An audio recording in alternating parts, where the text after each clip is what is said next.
السلام علیکم۔ Drama cell جمع تقسیم جس میں کیس نے سب گھر والوں کو سچ بتا دیا، اس کی بات پر سب کو یقین آ گیا۔ لیکن کمرے میں جا کر لیلا کیس سے یہی کہتی ہے کہ تم مجھے یہ بتاؤ کہ تم نے آصفہ کا ہاتھ کس خوشی میں پکڑا تھا۔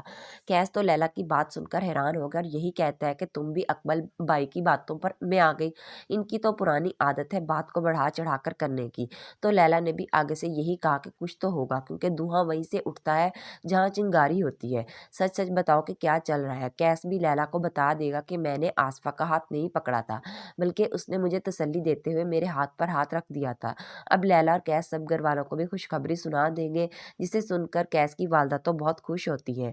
ادھر دوسری جانب اجاز سدرا کے گھر آیا، شاید کوئی سامان دینے۔ اسے گھر میں کوئی نظر نہیں آ رہا تھا، وہ ادھر ادھر دیکھ رہا تھا۔ سدرا نے اسے اپنے کمرے سے دیکھ لیا، وہ ڈر گئی۔ وہ تو فوراً سے اپنے کمرے سے باہر آتی ہے اور اجاز کو یہی کہتی ہے کہ تم یہاں کیا کر رہے ہو، کیا دیکھ رہے تھے، اور اپنی والدہ کو آوازیں دینے لگ گئی۔ اب شاید راشدہ آ کر اجاز سے سامان لے گی اور اس سے معذرت بھی کرے گی کہ سدرا بس ڈر گئی تھی، اس لیے اس نے تمہارے ساتھ اس لہجے میں بات کی۔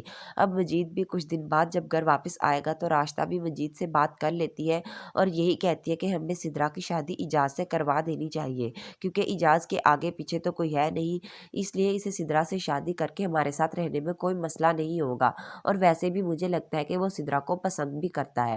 مجید راشدہ کی بات سن لے گا، لیکن فیصلہ وہ سدرا کی مرضی سے ہی کرے گا۔ اب شاید لیلا کے والدین بھی اپنے گھر واپس چلے جائیں گے۔ ان کے جانے کے بعد کیس کی والدہ اپنے شوہر سے یہی کہتے ہیں کہ مجھے لگتا تھا کہ لیلا اتنی ماڈرن خیالات کی لڑکی ہے، بے ادب اور بدتمیز ہوگی، لیکن لیلا نے تو میرے سب خیالات کو جھوٹا کر دیا۔